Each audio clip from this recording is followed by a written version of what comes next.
Good morning. Good morning. Congratulations making it here through the wind and the marathon. The excitement of meeting in the middle of Philadelphia. There's a wonderful energy, and then sometimes it's annoying when it's the marathon or when the kids on campus are moving in across the street and we can't park. But that's actually part of what the talk is going to be about this morning. Because we're here in human form. But the truth is, we are spiritual beings having a human experience.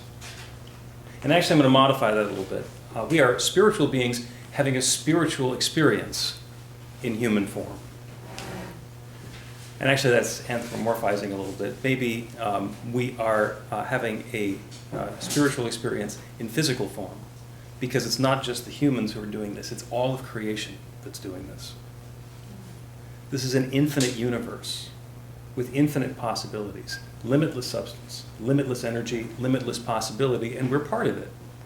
It's a creative universe where there is the opportunity to take these pieces that are fitting together in different ways and fit them together in a way that's according to our intention. The talk today is called Get Real. And that's one of those tricky terms. Every once in a while, we do something that kind of goes against our usual instructions.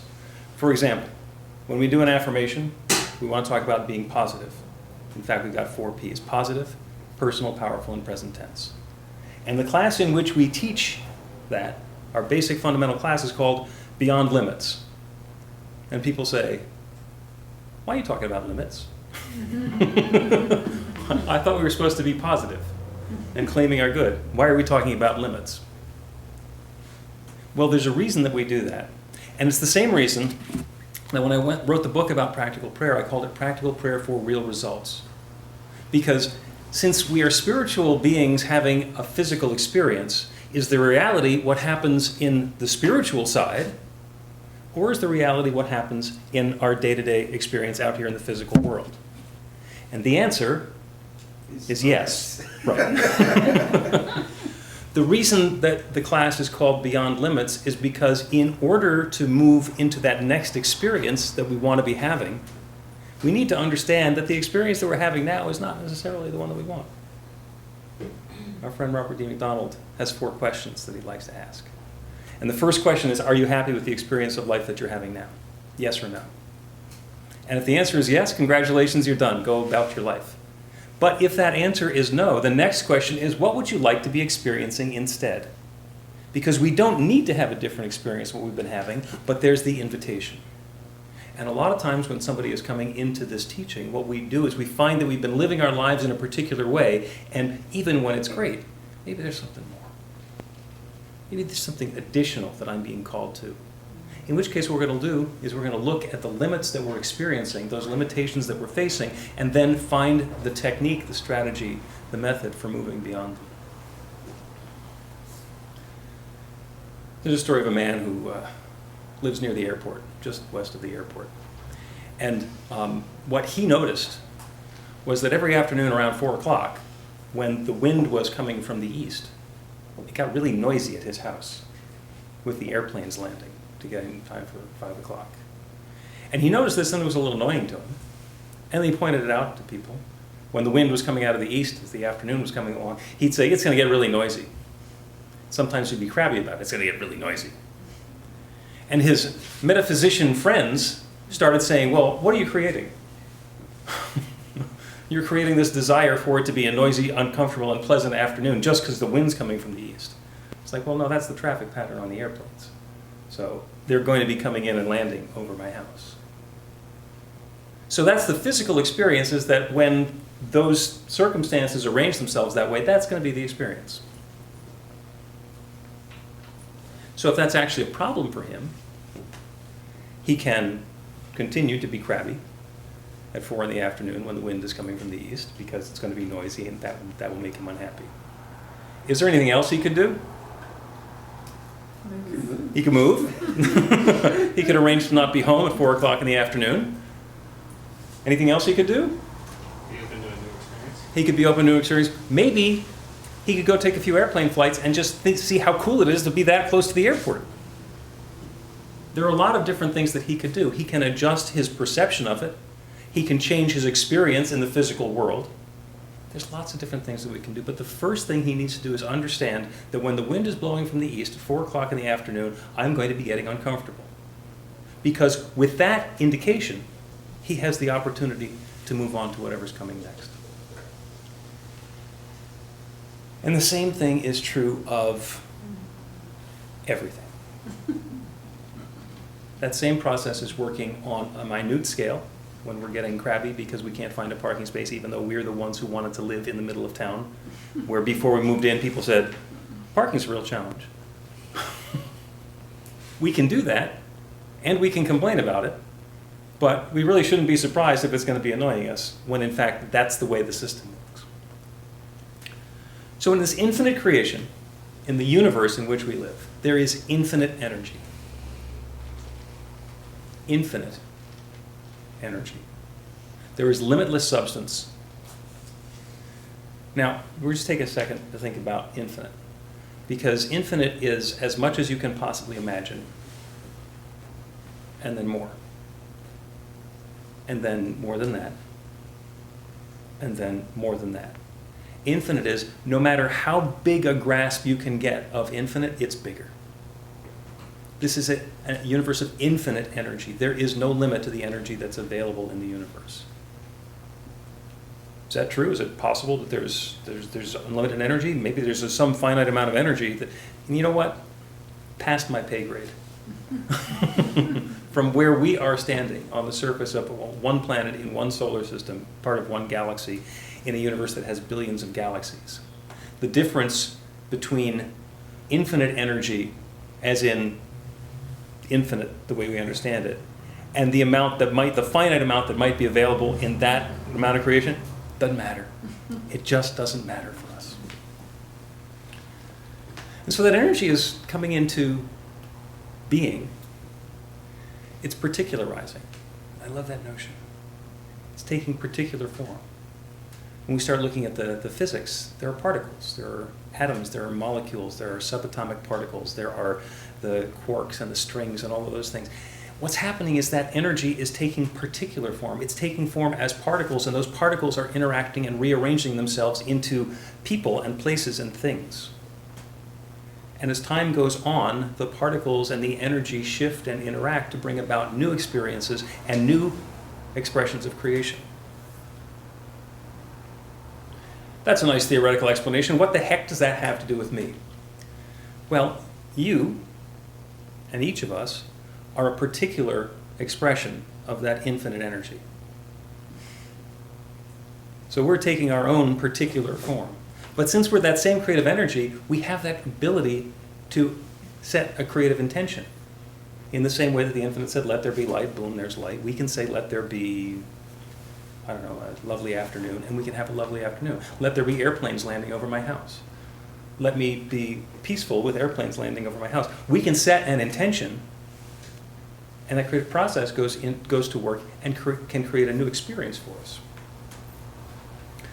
Oh, well, now that I know that, everything is perfect. I'm living a happy, delightful, joyous life, just like that. Right? Right. Yeah. Sure. Raise your hand if everything's going perfectly now that I've gotten halfway through the talk. Okay. Because there's more to it. Because what happens is when the particles show up, they bump into each other. The different parts of creation interact with the other parts of creation. And you know what you call it when two things connect with each other? Chaos. Friction. Dancing, all right? Chaos, dancing, or friction. We're going to go with friction just for now because that's what I have on the paper. But I like the other two as well. So you've watched those survivor shows on TV, you know, they got to start a fire, okay? And they start a fire by rubbing two sticks together.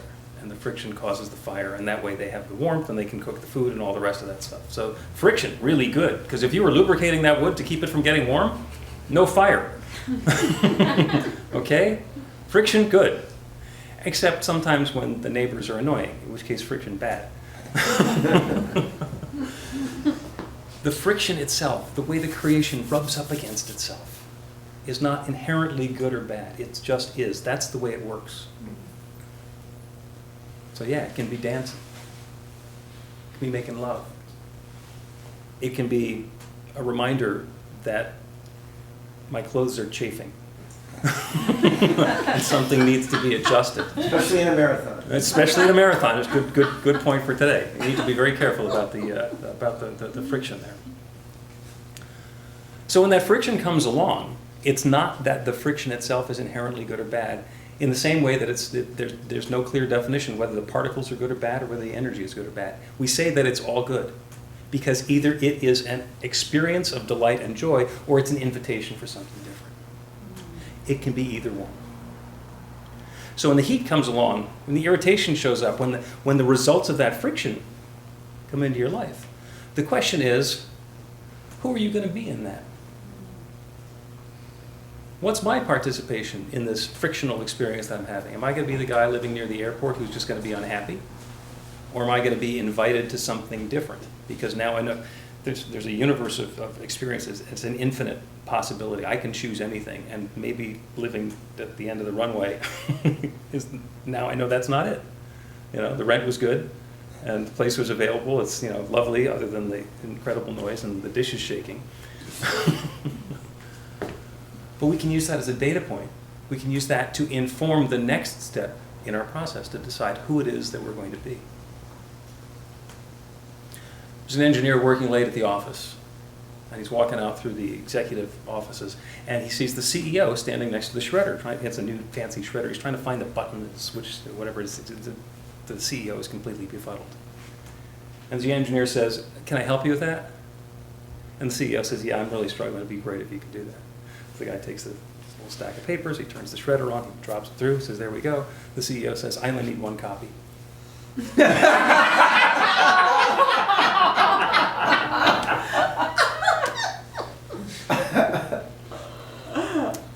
Oops.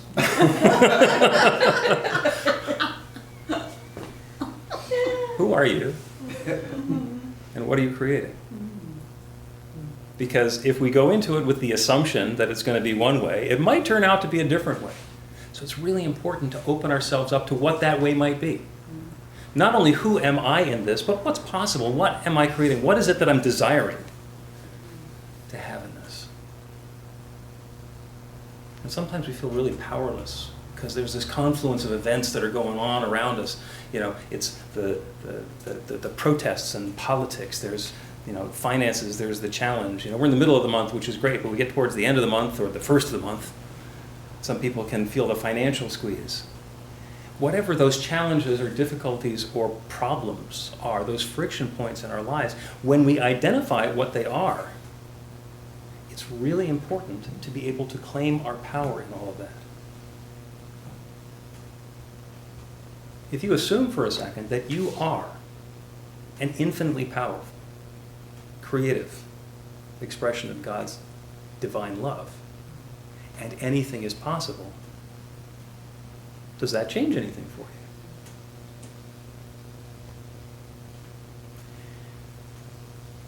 If you had that suspicion about yourself, might you be a little hesitant to tell other people about it, to claim your power, to stand in that truth? I'm an infinitely powerful expression of God's love. Let me reveal the truth about myself.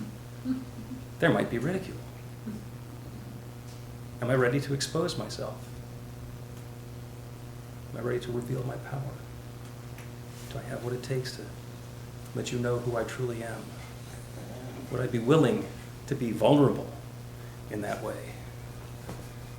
Sometimes yes and sometimes no, but if you're ready to reveal your true power,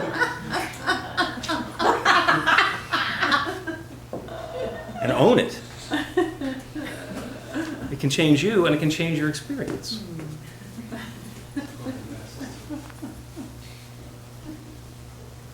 Infinitely powerful, limitless possibility. So here I am, Superman, standing in front of you. And what's the biggest thing I got to worry about? Freaking kryptonite. Every time I turned around, there might be somebody with a pocket full of kryptonite, and there goes everything for me. How's that for infinite power? Maybe that's just infinite paranoia. I don't want to go to that party. There might be kryptonite there. Those people might have it in for me. That doesn't change anything about the truth of who you are and the power that you're carrying. It's that same willingness to be the truth of who you are, to express that truth, to express that love, to walk that path, and allow the love to show up. That's how we let people know who we are and how powerful we are. So important points. The real results are whatever you claim them to be. When we approach this from a spiritual level, that reality is that this is an infinite universe. You are a full participant, completely ordained, creative expression of God's love, carrying that same creative power and capability yourself. The same power that said, let there be light. We each have that same power. Let there be love. Let there be prosperity. Let there be joy. Let there be creativity. We have the ability to set an intention and allow that good to happen. That's reality, capital R. And the reality of our experience, physical human experience, is that that's all being created by the intention that we're having. So if I know that I'm a perfectly lovable, prosperous expression of God's infinite good, and I'm having a problem finding a date on Saturday night or paying the rent, then there's a disconnect between that reality of the truth of who I am and the experience that I'm having. So there's a lot of things that we can do in a situation like that. Hint, only one of them is important. We can go join a group. We can go find people of like mind to have conversations with. We can take steps in the world. We can become an activist. We can go get a different job. We can go move to a different place. We can join a meetup so we can find some different people. And all of those are effects. The real capital R thing that we can do is change our mind, change our thinking, set a new intention for the experience that we want to have. Let the friction that's happened up until now inform what it is that we want to have happen next, and then we bring the 4 Ps into being. And we come up with a positive, powerful, personal, and present tense expression of what it is that we want to be experiencing in this moment and the next moment. You do not need any special dispensation to be able to do this. It is your birthright. There is no kryptonite. All of the good is available to each of us to claim. So the invitation, know who you are. Claim your power. And be open to the guidance of what that next step for you to take is. And all the good is ready to upwell and infill and shower down upon you. And you deserve it. So it is. So it is.